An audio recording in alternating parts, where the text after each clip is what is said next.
Good morning, good day to all of you. I'm very happy to welcome you again to the course Community Engagement and Communication for Food Waste Prevention. Today, we are going to talk about understand the importance of emotional control in high pressure situations and its impact on decision making and well-being. So this is a whole subject that is related to the food loss and waste, but as well to everyday situation.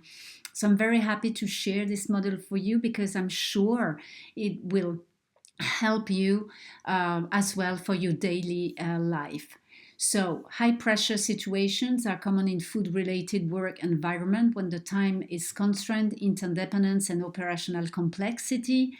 Uh, Still, when we are talking about the food system, we still have to take everyday decision, and our stress and emotions are really important to be managed very well, because otherwise we can maybe lose the chance to be calm and safe to make good decisions. So, drawing on psychology, organizational behavior, institutional analysis, it can examine how unmanaged stress can lead to errors, inefficiencies in and food waste. So we will talk about the conditions under which emotional control supports sustainable and responsible food-related decision making. And as I said before, it's more some tips, good tips that you can use for you and as well for your community. So learning outcomes. So explain why emotional control is critical in high pressure food related environments, identify how stress and emotions influence decision making processes. We will talk about make the link between emotional regulation and the individual well-being, the role of emotional dynamics in the teamwork, and the limits of emotional control in the absence of organizational support. So, high pressure conditions in food related work contexts. So, the food related work, there are so many pressures that we can live when we are working in this field, in this area. Time pressure, managing several types of problems, organize the communication, the day-to-day work. That can be lots of pressures on that. So the rapid decision making increases cognitive load and emotional activations. The stress and frustration sometimes can be very high, and yes, when we are living frustration and stress, that takes lots of energy of our body, and it's really more difficult to make clear decision. Of course, when we are very stressed, when we are full of emotion, our attention, our is really low. We have more problems to concentrate. So it's always interesting to find how to keep a good balance. So I know it's easy to say and always not to do, but just already to be aware of that can be already a step that we can make. The emotional control as a determinant of decision making. So the emotional control does not mean ignoring emotions, but regulating them in a way that supports adaptive actions. So the research distinguishes regulations from suppression, as regulation allows emotions to be acknowledged without dominating decisions. Under high pressure, emotional arousal tends to increase impulsive or defensive reaction because we have less energy to be super calm. So we can have a behavior a bit to reject the others or to give a bad answer. The tone of the voice can be really strict, defensive. So yes, we need to be aware of that. And this can bias judgment, leading to overactions and sometimes we regret it as well, or excessive caution in food-related decisions. So the emotional control helps to preserve the ability to evaluate options and make reasoned choices despite operational stress. Because it's true that when we are working on operational tasks, this can use a lot of energy, and we can have lots of problems and lots of stress and emotions. So yes, it's a real subject. Then emotions, stress, and cognitive function. So under pressure, attention narrows, and analytical capacity is really reduced. So individuals rely more on shortcuts and automatic responses rather than careful evaluation. So in the food handling context, this can result in poorly adjusted production or stock decisions. This is an example. Understanding this cognitive mechanism is essential to explain why stress can contribute for the food waste. I wanted to show you the effects of stress on the brain. This is a statistics. So stress is impacting 77% of the whole population. The risk of depression, 33%.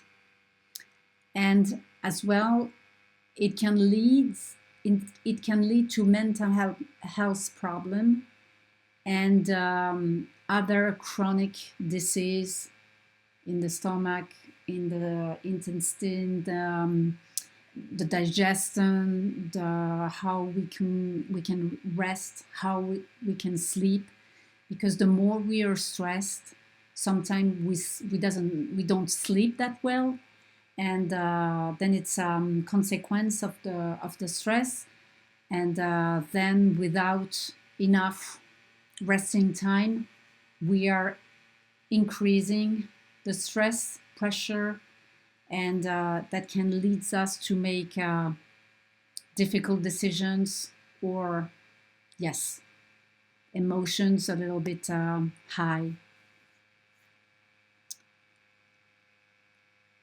Stress, decision bias, and operational outcomes. So stress does not create new biases, but it intensifies existing ones. In the food operation, for example, this may lead to overproduction, and as a way to manage uncertainty, let's say it like that. Alternatively, teams may delay corrective actions due to fear of mistakes. That can happen as well. And when emotional responses dominate, communication quality often is more deteriorated. And these dynamics combine to increase inefficiencies and the food waste risk. So, of course, as well, high emotions, when there is this dominance of high emotions, the communication is less qualitative. And then it's a vicious circle, because as when we are not able to communicate in a calm and safe way, that changes everything in the relation. And sometimes we are in the food system, and in the food waste, we are working in a team. So it can really bias the relationship with the others. Emotional control and individual well-being. So this is closely linked to individual well-being in high-pressure environment. When regulation capacities are insufficient, the stress accumulates and emotional exhaustion increases. So over the time, this may result in burnout or disengagement, and reduced well-being negatively affect motivation and concentration at work. And emotional control act as a protective mechanism supporting both health and performance. So I found this visual that shows how to regulate the strategies. So first we can name the emotions. So for example, the fear, angry, the joy as well can be, this is a good emotion. But yes, when we are sad, we can just say, I'm sad today. And then it's okay to validate this emotion, okay? Because there is no judgment. So yes, we have to be aware of that. And then some small tips like meditation or mindfulness, talking about what's going on, writing if we don't have the chance to talk to someone, good sleep. I said it already before, I guess, because it's the second time that I'm registering this video, so I'm not sure I talked about the sleep.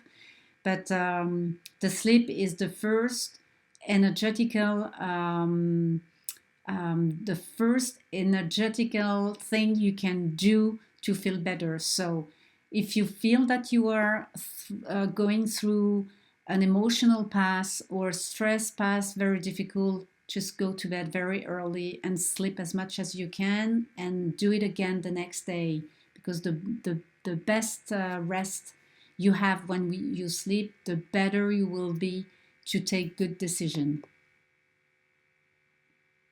Well-being, performance, and sustainable practices. So low well-being increases error and reactive behavior. Always think about yourself first. Always do things well for you. If you like going to the nature, do it. If you want to eat in a certain way, change your diet because you feel it's good for you, please do it, because you will gain new energy, you will have a better health, and this will absolutely lead you to have a more better and safe behavior. So we know that the stress reduces the whole capacity, not, yes, the adaptive capacity, but less energy to think very well. So, and then when we have to do operational tasks, it's more difficult when we are very stressed. So yes, emotional control supports sustained performance. So the best way you feel, the better performance you will have.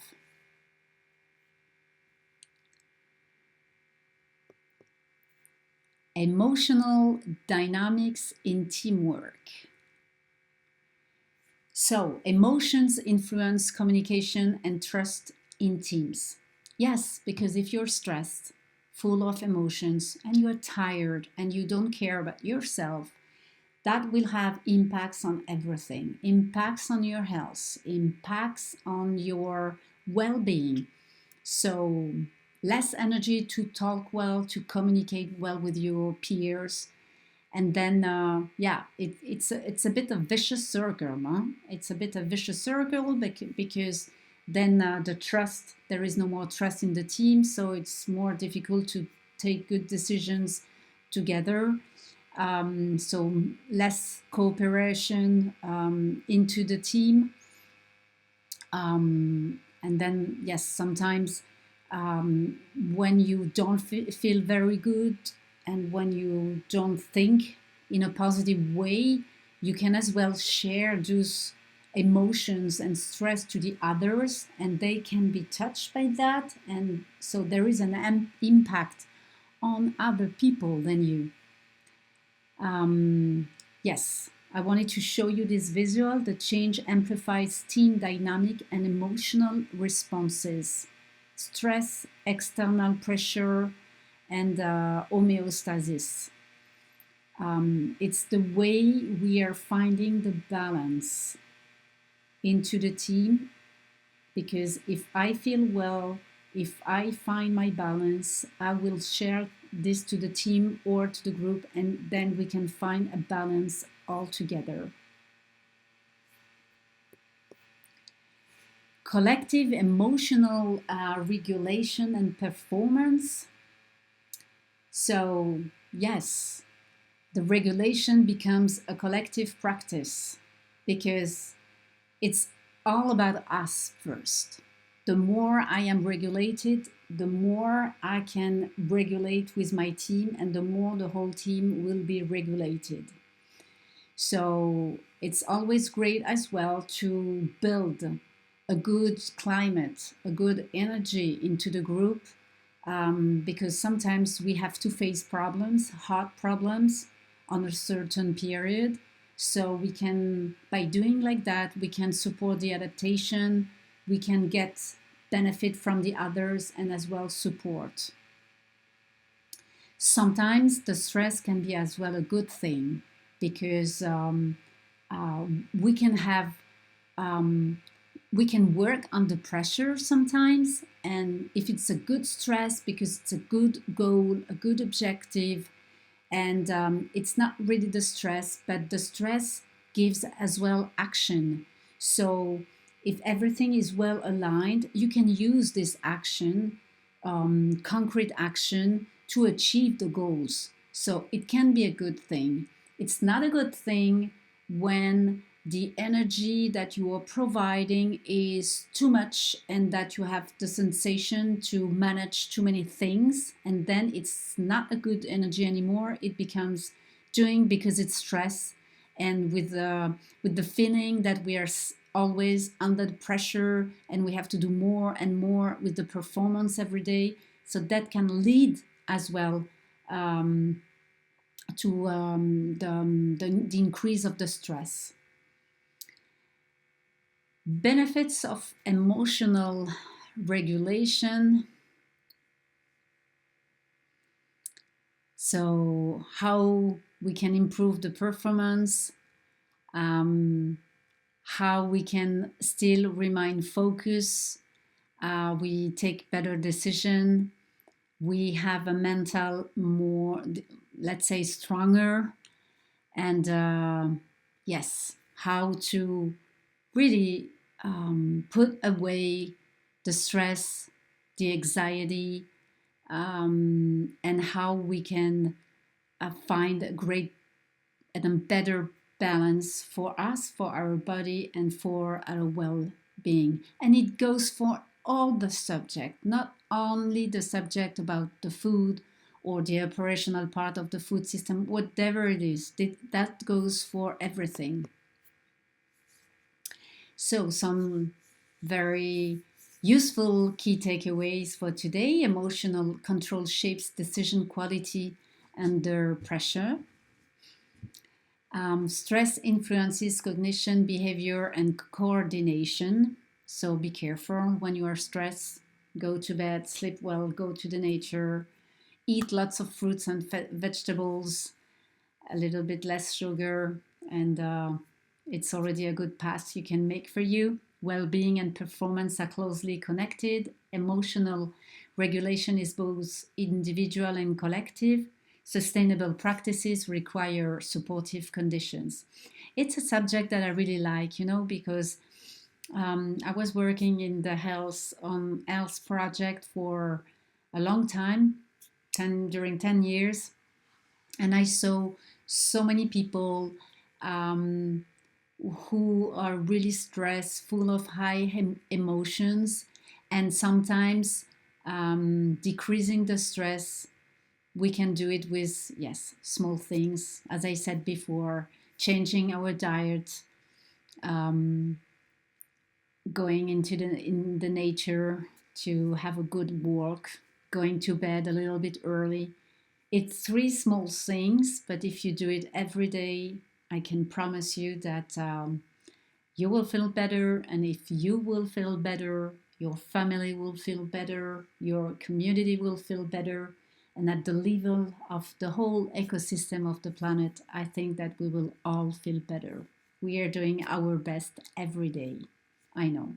And sometimes it's not easy, but the more we do each day, the better it is for us. Thank you very much for your attention. I hope you enjoyed the course. If you want to stay in touch with the program Food Chase, please visit the website Food Chase, and you can follow me on LinkedIn if you want, or just email me if you want to have some more information about this subject. Maybe I didn't cover everything you wanted, so just feel free to email me. Thank you very much. Bye bye.